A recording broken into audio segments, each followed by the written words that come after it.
One thing I like about you, Danny, from when I first met you, you have what I call, you might be one of the most natural born hustlers I've ever met in my life. Don't wish that on me, man of God. I'm trying to find a husband. I don't want a husband.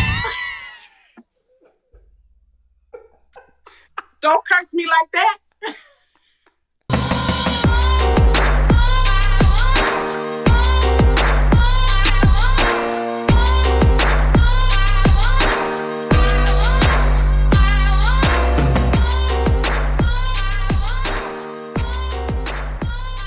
All right, ladies and gentlemen, please welcome back to Not My Best Moment podcast with me, your host, KevOnStage, author of New York Times bestseller, Successful Failure. If you're new to the podcast, this is a podcast where I talk to artists, athletes, entertainers, friends about their failures. Of course, they have had success. Today's guest is none other than Danni Rose, entrepreneur, author, award-winning lifestyle food and TV host and personality, author of Danny's Juke Joint, comfort food cookbook, modern day recipes, old school flavors. She has multiple ebooks, including Fine Dining and Danny's Daily Dish, available on her Selfie store. Her YouTube channel, the Danni Rose Network, has over 1 million subscribers. You've seen her on The Big Bake. You've seen her on Tastemade Original Series, Pinterest, deliciously entertaining. And I can personally tell you that nobody on God's green earth can fry no fish like Danni Rose. Danni Rose fry fish like a deacon that served in the Vietnam War. She also makes a sweet po pumpkin pie that bridges the gap of black culture and white culture, will make you enjoy pumpkin pie, and is the only person that has ever made a seafood potato salad that I've ever eaten. Ladies and gentlemen, please welcome Danni Rose. Hi. Danny, it's good to see you. That was You a great look intro. amazing. I do my best. I do my level best. I hope you are well. You've been good. killing. I want to jump right in, Danny, because Okay. I'm finding some stuff. My team sent over some of your not best moments that I didn't know. Okay. So I would love to get into, tell me about this Veneers story that happened during your first Food Network filming. What was the goings on? Child, first of all, hey, everybody that's listening and watching. Okay. It's about to be a time. Honey, okay. Now, this was definitely a not my best moment because I decided to go and get veneers the day before one of my biggest appearances ever. Now, this is my first season on Food Network. So you do all this work throughout the years to get this big old moment to actually become this amazing judge on Food Network with these people that I really do admire, and I'm Yeah. just like, okay, before I go, I had braces at the time. I was like, you know what? They're gone. Done. And if people don't know, the veneer process takes time. If you go to the right doctor, like you have to make sure you don't have any cavities or anything like that. So this was a process. So I had my temporaries in, and then I was like, there's no way I can go all the way to Canada for 6 weeks to shoot this show with some temps. Because them temps, baby, they was looking like sticks of butter across my mouth. Just each two was a stick of butter. So I was like, okay. And then on top of that, I had to go get them done in a snowstorm. So I got them done in Dallas, Texas. And so I had to go from LA to Dallas. And this was when the snowstorm was happening in Dallas. So I'm trying to fly from LA to Dallas because I'm telling my dentist, I'm like, I have to get these teeth done. Now, mind you, the temporaries was fine, but they really don't conform to your mouth.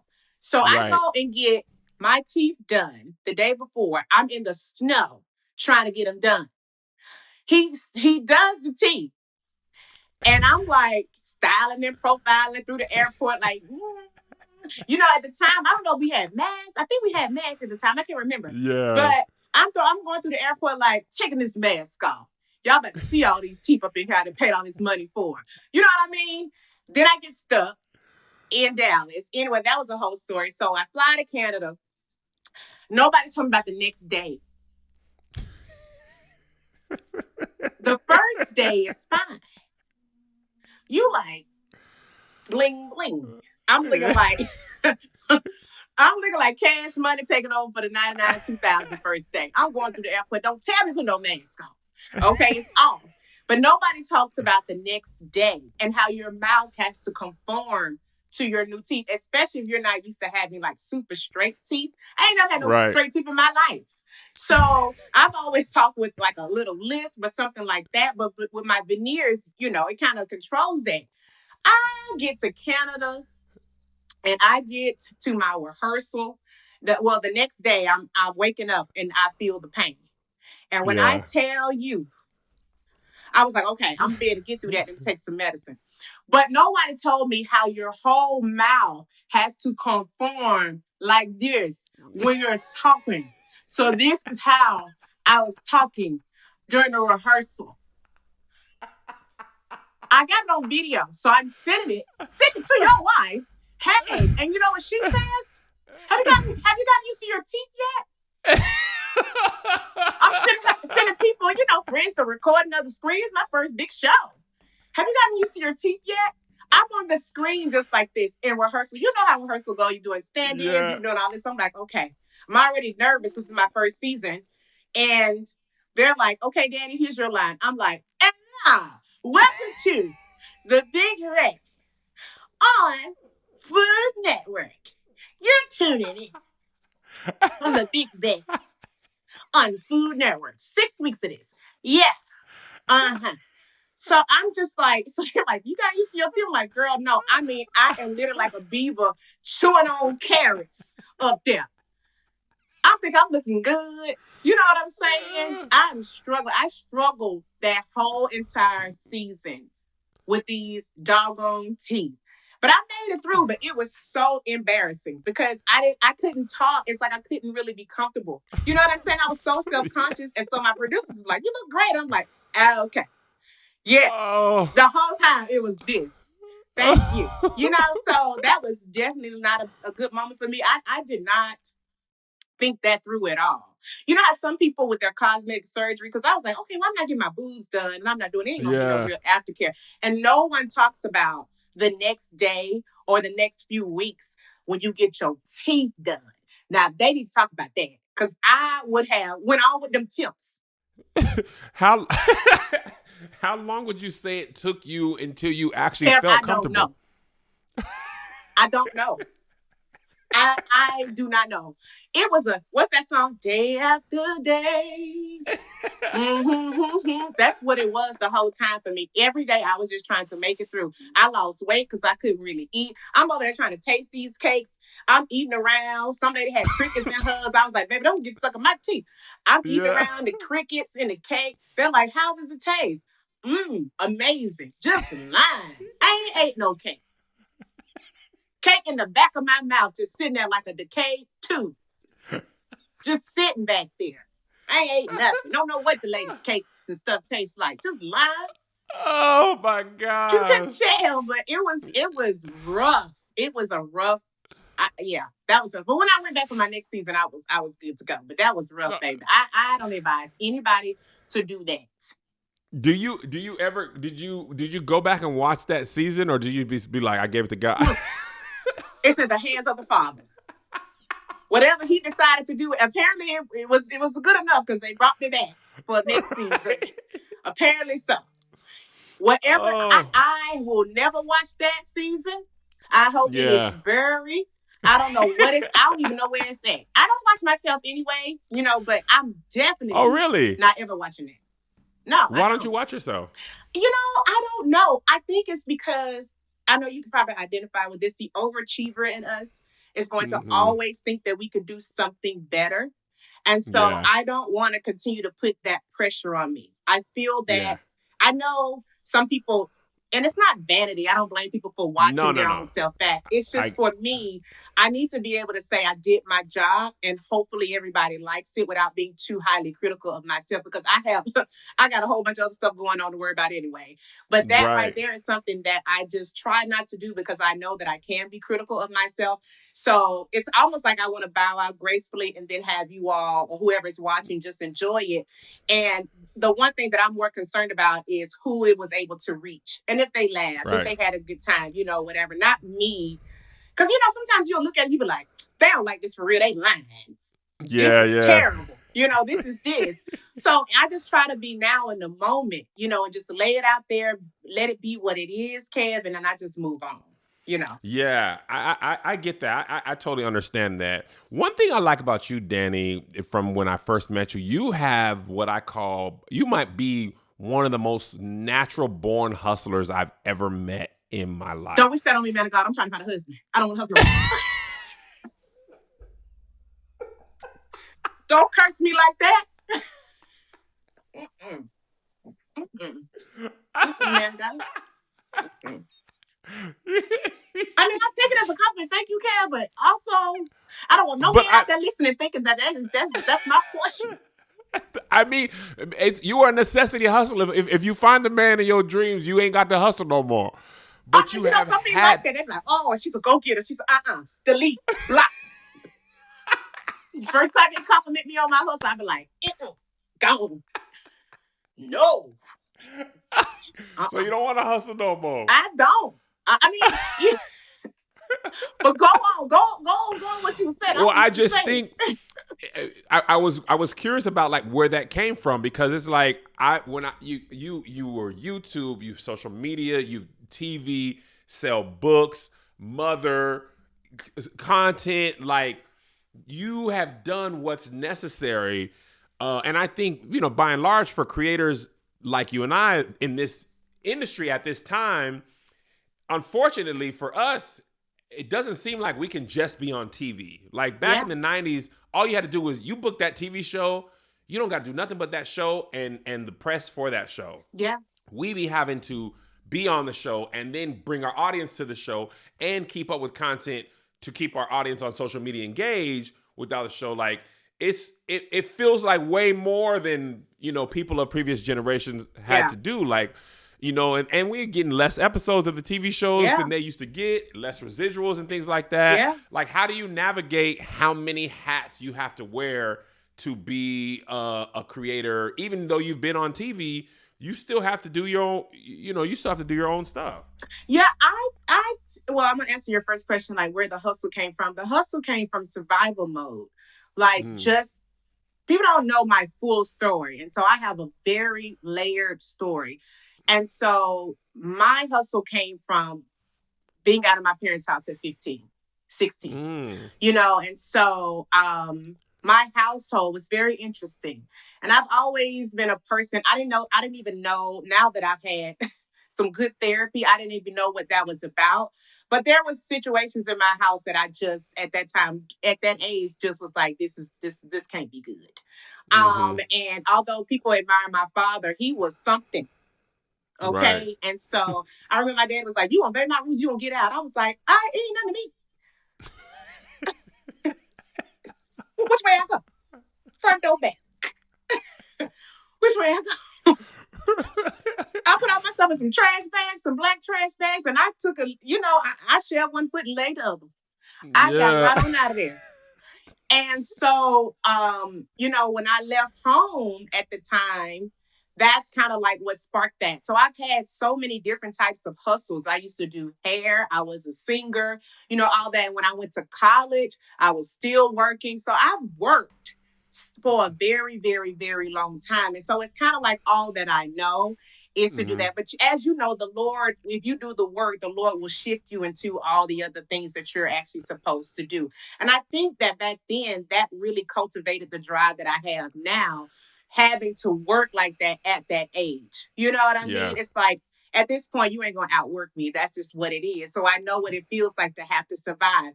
And so I don't think that many people talk about the survival instinct that kicks in, that makes you want to put things into drive every single day, because you know what it feels like not to have. And 1000%. Because you said TV is not guaranteed, all those things are not guaranteed. So you have to consistently do the work. Even now, it's like when you arrive, the work, not even arrive, but when you get to certain goals, it's like the goalpost is always moved. You know what I mean? Like you're never able to really, truly be settled, because you're like, I'm going to work to get on TV.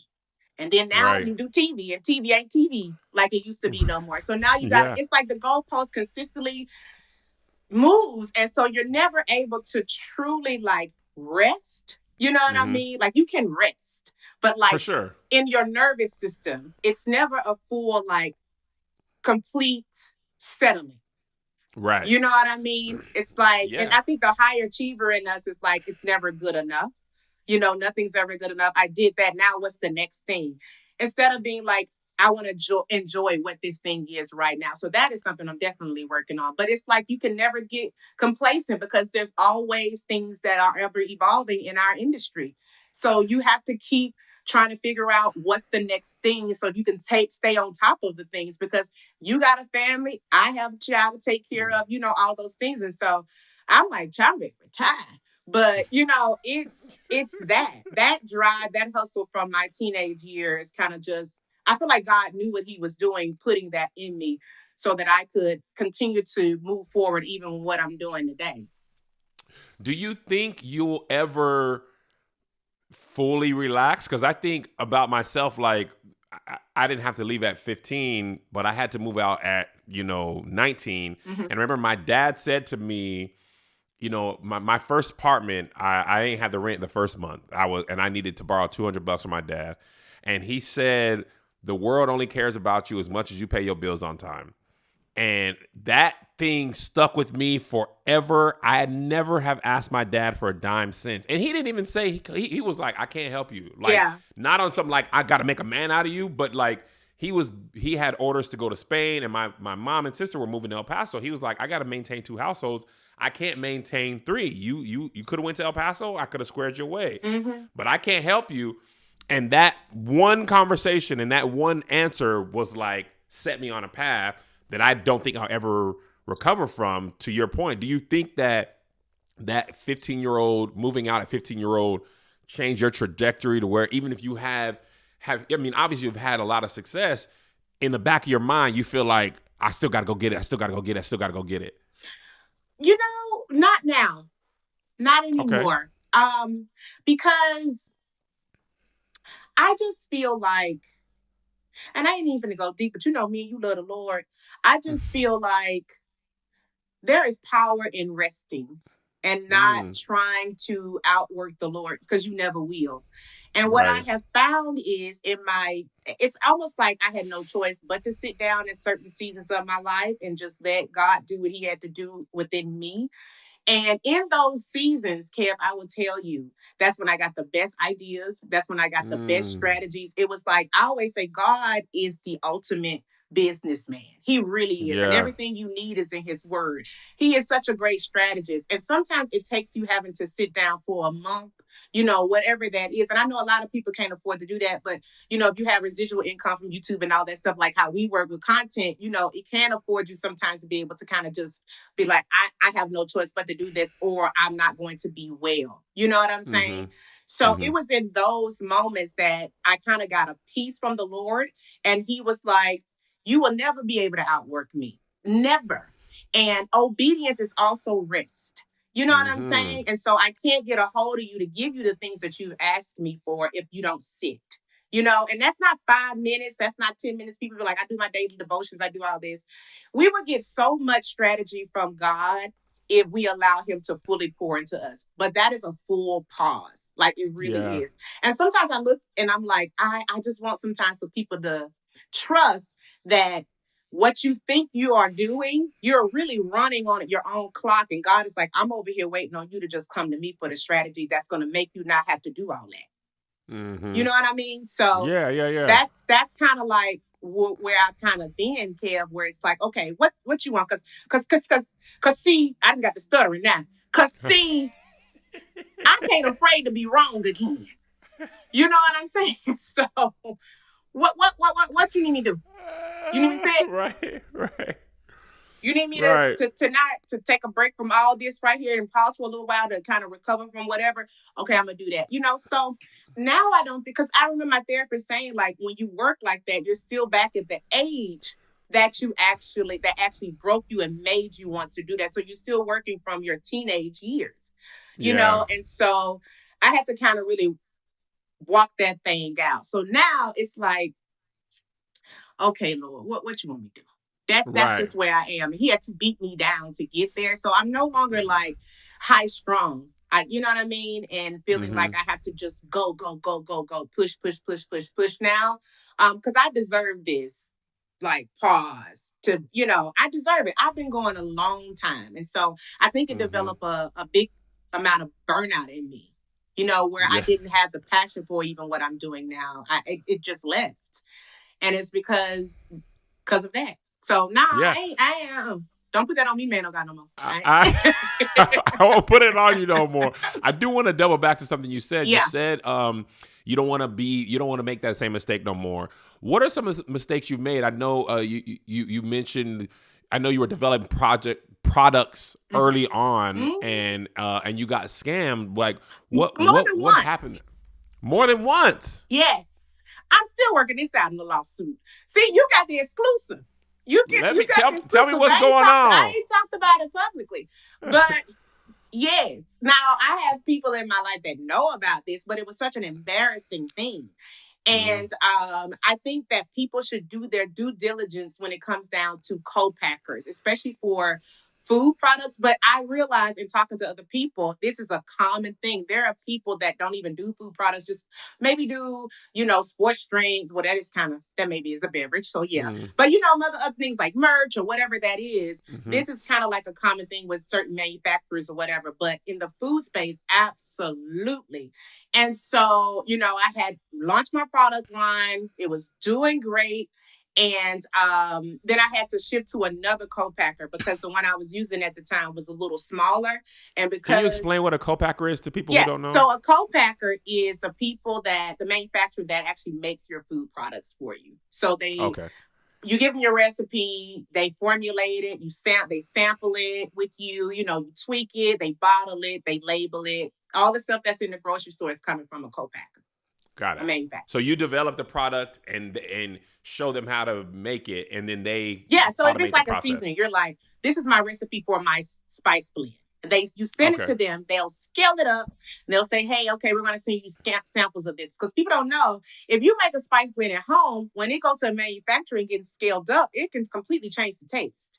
So, everything, it's not the same. Because they're making it in bulk, like at a commercial level. Yeah. And so I had to switch to another co-packer because the one that I had was more boutique style. And this one was, didn't do me right. I think that we should talk about, and I don't know if we can talk about this here. I mean, it's you could be talking about everything, but I also feel like, and I don't want to hide behind this, but there is definitely discrimination in food co-packing when it comes down to people of color. I know this for a fact. This is not what I think. This is what I know. This is why you don't see a lot of Black-owned or minority brands in grocery stores, specifically Black-owned, because it is very difficult for us to actually find dependable co-packers that work with you, do what they say they're going to do or whatever. So this co-packer came recommended by a white woman. They do her just fine. You see what I'm saying? Yeah. So you can't tell me. And I don't like to hide behind that. I don't like to play the race card if it's not necessary. But so I know they did her right. And they didn't do me right for whatever reason that was. And so I was getting stuff and the taste wasn't the same. It was just so much that was going on. So I'm like, okay, well, you could just give me my money back. I had done pre-orders, but then I was like, okay, those are pre-orders. That's gone. But now I'm going to just go all out. I'm going to give you all I got. I never got my stuff. They didn't even send your stuff back? They didn't even send my stuff. No. Oh, my God. Mm-mm. So wait, they kept the stuff and the money? Yeah, so that I paid for a shipment to come in. That was over, I'm gonna say this, over $100,000. And $100,000 US in this economy with gas at $6.69, $59. Yes, Kim. When you got a baby at home that need Capri Suns and dog food. That's what I'm saying. All up in volleyball and doing everything else around here and acting like she Jack and Jordan Cursive. And all these things. I got stuff to do. And so, yes, but it was over that. Okay, I just gave you a digestible amount. You and the Oh! Saints. But I almost lost everything because of that. Oh my Yeah. God. Yeah, I almost like lost everything because of that. I had went that's why I said I gave you an amount you could, cause No, child, I'm with you. you I'm with you. I already know. if I You want really gave it to you, you'd be like, you you would want fall out that chair, honey, and roll over and have a Baptist fit. But God. but God. Yeah, and so I literally almost lost everything because I was like, I'm gonna throw my whole weight at this. Was it irresponsible? Probably so. But because I had such a great but you know us, we like, just go. Hey, You every know. idea is gonna change the world. You talking to a man who made his own app and was convinced I was gonna take down Netflix. Hello? You know, so I'm like, I'm coming for oh, you. Betty Crocker ain't got nothing on me, baby. I'm about to come. The blacks gonna show up. It's about to be a good time. We out here. We out of poverty. Let's go. You know, like that was me. I'm like, well, throw your whole weight at it, Lord. Come on. Yeah. I'm taking a chance. I'm like, I'm sending the pen, gonna pay the invoices while I'm like, in Jesus' name. God, thank you. Hallelujah. It's done. Sealed it It's now, done. Danny. You done said it's already done. It's done. We sealing it with a praise. I'm It's in done my in the house. heavenly. We taking over. I'm going up the grocery store aisles. It's mine. It's mine. Yeah, Get all of this out of here. Yeah. Come on, come Y'all on. don't know Claiming flavor. it. We claiming this space. Bland spirit release. I'm like, I'm telling you. You know what I'm talking about. Because you just said it when you was in that app. I understand. Yeah. And I did. And I just, because the first one had done so well. You know, Yeah. so I'm like, and this came from someone that does somebody recommended me that does millions with this co-packer. So, you know, I'm thinking it's a trusted source. So I'm like, babe, you got it. Right. Just go and bring my stuff. Could never happen to me. And after that, honey, it was nothing but the grace of God that has me even sitting in front of this camera today. Because when I tell you that was an insane amount of grief that took over my life. You know what I'm saying? And I don't think that we talk about career grief enough, you know, and the things that happen in our careers that are like moments like this. I'm grateful you have this podcast because not your best moments come with an insane amount of grief after that. Tremendous. Yeah. Depression. Yeah. It is not uncommon because you making, you know, you could be by yourself. Yeah. And you could still have that level of grief. Mm-hmm. But you're a parent. You make that mistake. When I made my catastrophic mistake, I feel like not only did I make a mistake and was I taken advantage of, I've also put my family in jeopardy. And I also trusted my gut. Now, is my gut, like now I don't even know if I could trust myself. Like, if I messed up that much, how do I get back out there? What is up? Now I don't trust nobody. Now I'm paranoid. You know, like there's a tremendous, it takes a long time to like get back to yourself, get back to trusting yourself. If you ever do, some people never return. This just happened to me again this year because I was stupid enough to go again. Danny, now. I know, now, but Danny. it wasn't that much though. I took a small risk. It's like, hey, do them pre-orders. If it ain't pre-ordered, it ain't coming in. Because I was like, God, I thank you for learning that trial. Hallelujah. Thank you, God. Now I got wisdom. Move to Texas so that I can do it again. I'm like, I'm gonna downsize my bills. I'm gonna do all this. Now, the Lord has been good since I've been. I'm grateful, but it was like sink or swim. I'm like, I'm going there to save my business. I will not be defeated. You will not. You know how we get. I'm gonna go do this. But they had put me in such a deep depression that I was just like, it was so embarrassing. You know, it really, really was. And I didn't want to come to your birthday.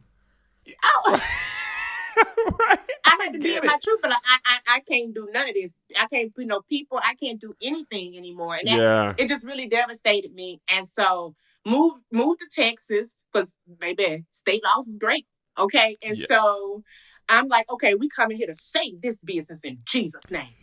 Danny, you so funny. It ain't even funny how funny you are. It ain't even funny how you so funny in country. You be saying phrases. I swear I act like I know what you said, Danny. I couldn't even hear you clear. That country get in you. I'd be like, I know, I got the context clues. I don't know, but something in the milk ain't clear. You get to Danni Rose, and I'd be like, I got you, but I ain't got you. But then And I here's the came thing. here and then I met someone who was in the co-packing space and well, they took over their co-packing.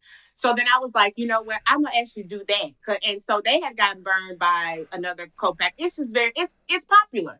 It really is. I Yeah. see somebody right now on Instagram working with the co-packer that burned me, and I ain't said a thing because the Lord said, I'm giving you the exclusive. I ain't said nothing because they got to go through their trial just like I did. You can't hit him on the side and be like, just you don't want to just slide in the DM and say, No, all because right, I ain't messing because they may not have that same experience, So okay, that's fair. I don't want to taint their experience, but it's a very common thing. And so I moved to Texas to try to do that. And then the Lord was like, no, we're gonna pivot you to something else. Hold pause on that. So that was, when I tell you, I did not know how I was going to mentally recover. And so to go back to what you were talking about as being content creators and all that, it wasn't no shows coming in and it wasn't none of that. If I didn't have, my YouTube channel and all these other things, my ebooks, all those things that I appreciate my audience and my community for supporting and showing up, I don't know how I would have bounced back from that. That's why I feel like it is so important to have your platform, you know what I mean, and build your community because they will support you in so many ways. But every time I had to send out an email to them customers, I was like, it was humiliating. But I just I went back to therapy and I really kind of just got myself together, and it took a lot of prayer, and still, you know how it feels. You're still kind of scarred from that. You're like, for sure. You don't. For sure. I look back, I'll be like, get this cake box out my face. I don't see nothing food product around. And that's so different from me, Kev, because I just knew. You know what I mean? I just knew. And if the Lord brings it around again, I'll be forever grateful. But it's going to have to take 2 drops of my blood and an arm. And baby, he going to have to turn me to Lazarus Right. Because I'm telling you, I don't see it. It was a dream of mine, and I think the grief that comes with that is like it was a dream of mine, and I feel like I failed tremendously and humiliated myself, and over. But this second time, though, I was a little smarter. So let's talk about. I want to touch on that therapy part because I think it's so important. I went to therapy about stuff I was dealing with on social media as well. I think people don't talk about the toll it can take for being a highly visible public figure. That amount of, most people can't deal or don't want to deal with any negativity in their life, right? But you and I and creators who are highly visible, we often have to deal with hundreds of thousands of people being negativity every single day. Like, how did therapy help pull you out of that? Because I imagine being a highly visible or famous or celebrity figure, everything is magnified. You don't just make the mistake. You make the mistake and it's trending. You make the mistake and you're on somebody's podcast. You make the mistake and a gossip blog has picked it up or a gossip site. So now it's unavoidable. Like, how did you recover? Like, how did therapy help you recover from that aspect? Well, my therapist did her job, but I feel like because of my faith, I have to always go back to God, man. Like, hey, you could talk about the Lord too. Listen, there's one sentence. You ready for it? I'm ready for it. God. Period. How many ways you want me to say it? Exclamation point. Yahweh. Adonai. Jehovah Jireh. El Shaddai. Emmanuel. I love to call him. I think for us people like you and I, it takes a combination of both. Yeah. You know what I mean? And I think we can't be so heavenly bound with no earthly good. We have to have both. And so my therapist is actually able to put things into perspective from, as we like church people say, carnal side. From the human side of being able to, what I learned is like, it's just projection a lot of times. It's not even what people are saying can come from deep rooted places of despair and all those things that we have to deal with from the negativity part of it. But then the Lord has had to kind of like, I would say, do like a little spiritual surgery within me to make me Mm-hmm. stronger for it, because I was like, if you, let me be real deep, if Yeah. Jesus can bear that cross, you know what I'm saying? Like, really, if he really can do what he had to do when we are so deserving of it, why do we feel that we should be eliminated from that? You know what I'm saying? Right. Like, it's just going to come with the territory. But I want to touch on this. What people don't know is that I'm not really this extroverted person. So to go back to what you're talking about and having to show up in public space all the time, I am this way with people that I'm comfortable with, but Mm-hmm. I'm really not a super extroverted person. Like, it takes me a lot to recharge, so Mm-hmm. that's the point. That's the part of our platform and our career that I kind of struggle with. Like, I do Yeah. a show or I could do a YouTube video. I'm like, oh, I'm out for 10 days. That took a lot out of me. Whew. Good God Almighty. You know what I mean? I got to go. I got to, I really do. It's as I'm getting older, I realize that it takes a lot for me to have to repair Mm-hmm. myself from even showing up in public space. And I think it's because we're front facing, and we know the people out there, although they support us, a lot of them may not have our best interests, but the people that we're comfortable with, like you have your wife, you have your family, whatever, they Mm-hmm. are, those are spaces that we can recharge in, or just in your Right. home, and it takes that for me now. Back Yeah. then I was a little bit more extroverted, but I think I don't even know what that is. Maybe I should walk that down in therapy. Like, why have I become a little bit more reserved? Mm-hmm. Um, because that's where I'm at. If I got to do a show, I'm telling you right now, I got to sit down 3 weeks before that, before Just to prepare to just do it. mentally, and I enjoy it.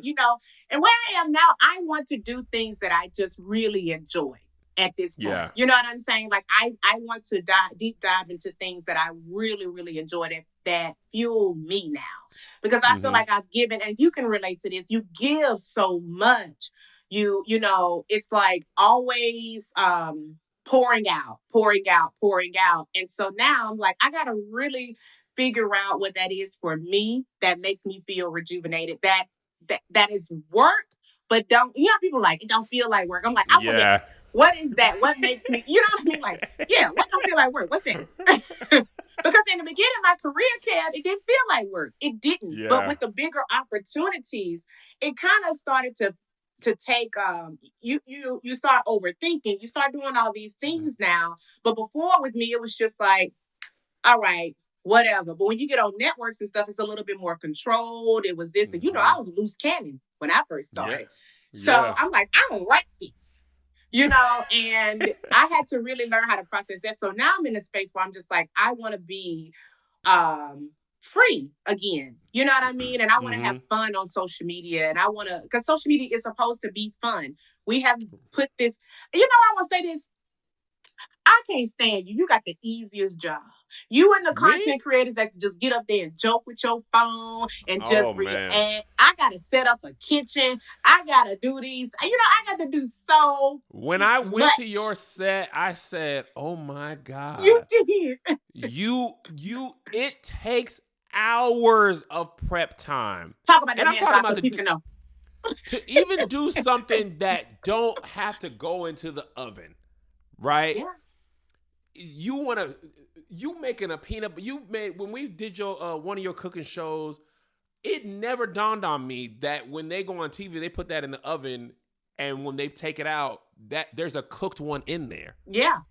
I'm just watching TV. Like, obviously I know like they pre-cooked it, but I'm not thinking about you got to cook that thing twice. 3 times. You Food TV is the Wizard of Oz. It man. really is. And it takes a lot.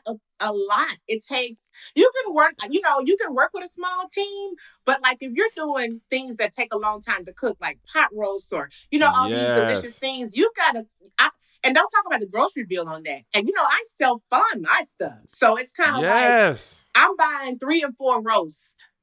at one time. Man. Just so that you all can get a 20-minute recipe.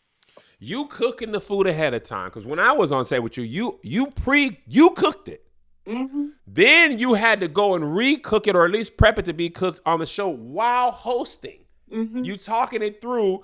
And then after that's done, you got to go change it. Not to mention you got to get your makeup done, change clothes, go do another thing. And this is with the help. You had a team, and it still was all that. And when I left that, I said, I will never do a food show in my life. Because you wanted to do one.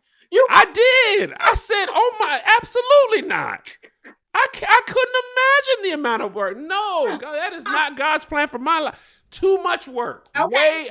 Well, let me tell you this, too though, much work. Since we there, imagine doing all that before a team by yourself for years. For years, I was on my own. For years. So now, when I'm like, you can't tell me nothing about no cooking show. You can't tell me nothing. I can run circles around you when it comes down to a food production team and a cooking show. You know, and I feel like they should get, like, I'm gonna just say this. I am not. I wonder why we don't have. You know, because I think, like, we have so many other shows on, like, the Black networks and stuff like that or whatever, but there are no Black food shows because I think that they don't have the right people in the room. I'm just going to say that. Creating a food show, you experience it, so we can talk about it. It is not the same as creating other style shows. No. You got to have people in there that know food, know an audience, know how to cook, know how to do. It is not the same, and I think that they don't call the right people in the room to actually help them formulate the shows, and they want to mimic like what another network who's like Disney is a machine for them. You know what I mean? You have to get the right people. And that kind of grieves me that we don't have those styles of shows because I'm like, y'all, they don't do well. They will do well. You can't tell me that they won't do well when I have millions and millions and millions of streams. People watch me. People watch other people cook. You know, people want to see that. It's a matter of just getting the right people in the room. And I think until that happens, we're just going to have to be cooking on YouTube. And that's the people. Be okay. At least the people can get. I actually heard your voice before I met you because my wife would be playing your thing. I said, man, that lady is funny. And then the food will be good. But I listen, you deserve your flowers and your kudos. You are one of one people I've ever met or spent any time with. And on social media, ain't nobody know Danni Rose. Ain't no other Danni Rose. There's a lot of other people do a lot of things, but ain't no Danni Rose. Before we let you go, let people know if they are finding out about you for the first time, let them know where they can find you or what you got going or anything you like to say that people say at the end of podcasts. Well, I'm about to retire.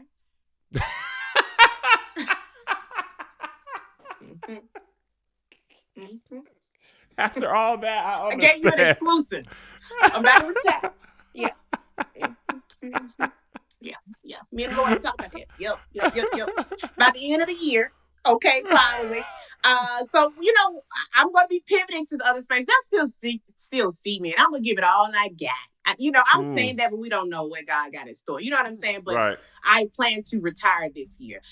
So I'm going to pivot into other spaces. You never know. Wait, you being up in the podcast space, huh? I thought you were being silly, Danni. You being for real? Yes. Yeah. You really finna retire from food? You know, Kim, I'm doing other things that I don't talk about publicly. I'm like, I got a lot of things that I'm doing. I mean, you can't do anything. Yeah, you can't do anything. Said that. I have told you. And so I believe that it's okay, I'm gonna say this. I have nothing else to prove in that space. I have nothing else to prove. I've done everything that I prayed for. You really have. You know what I'm saying? I asked for. That's true. I asked for awards with a award. Be on Food Network. I did that. I asked for awards. I've worked with so many networks. I worked with so many brands. I've done all of these things. I tried new product. Okay, God said no right now. You know, I'm just like, okay. And it's not that I feel like I hit a ceiling, Kel, but it's like, okay, you did I've done a lot. I've done I've done it. So there are just other things that I want to do now. And I will stay in this space, I would say, and probably till the end of the year. I'm going to say that right now. You got Okay. the Okay. exclusive. Okay. And there are other things that I just think that I'm really good at that people should see, you know? You know you got a fan in me. And I done told you you could do stand people up, you want me could to do come and create some hosting. food shows for them, and they want to fit the bill on that, go ahead. Right. You could just Um, talk though. Let them have the prep chef and the pre chef. yeah. You ain't got to cut the oven on yourself now. No, no, but I'll get that cook. But Right. everything else I got to do. But and so that's why I want to simplify my life, and I want to just do things that I know I'm really great at. That feels really good to me now in this season, so I don't have to stay depressed. You know what I'm saying? So, hello, check that thing, hijack you real quick. Get that depression off me. So. So not tomorrow, but I do feel like retirement is coming from me in that space, just in that space. And ain't no telling where I'm going to be at, what I'm going to be doing next. I might do a podcast. I don't know. You can do anything. I have other things I have going on that are great and they feel good to me now. So I enjoy that. I love that for you. I will follow you wherever you go, as will the people, the rose petals. Oh, thank you.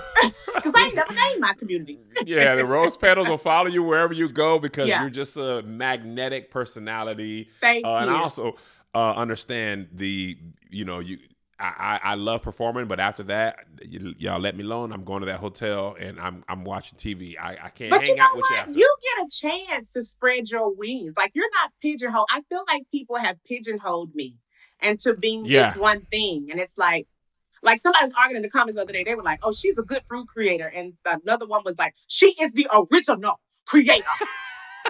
She is original. Another lady was like, oh, baby, she walks so we can run. She did this. I'm like, but you really are an OG in the space, though. Oh, yeah. That's what I'm nothing to prove. But I feel like that's where, it's like, okay, but people have pigeonholed me. And it's like, I can just do so many amazing things. And so I want to take my audience along with me so that they understand that you should never let anybody box you in. You know what I mean? Right. And I admire you because you step out and you do so many wonderful things, Kev. Like, you're like, I'm an actor, I'm a comedian, I'm a podcast host. You got 11 podcasts. You just do all the things. And so that's kind of like why I feel like I'm gravitating to what I feel pulled toward. Doing more, you know what I mean? Because I know that I can. And so I'm like, I'm a singer, I'm all these things, honey. I might be up there David rubbing somebody. Okay, one day at their show. I might just come in there and put that mic, okay, like Patty LaBelle, honey, and roll across that stage. Because I need to die empty. You know what I'm saying? And I don't feel like if I just continue just doing this one thing that I won't be able to give my all to what I feel I am to the world in general. And so, so you can find me on YouTube. You can find me on all the social platforms. You can find me. Mm-hmm. Now, Facebook, I'm coming back. I got about 300,000 people over there, and I'll never be over there. Because my mama over there, my aunties now, they be getting on my nerves. So, and so I'm going to start working my Facebook crew again. But I'm there. I'm on Instagram. I'm on YouTube at The Danni Rose. That's my name across all platforms. And what's coming next? Stay tuned. Stay tuned. You heard it here first. Follow Danni Rose. Thank you for listening to the podcast. Danni Rose is a gym, and so are you. God bless you. God keep you, and we'll see you at the conference.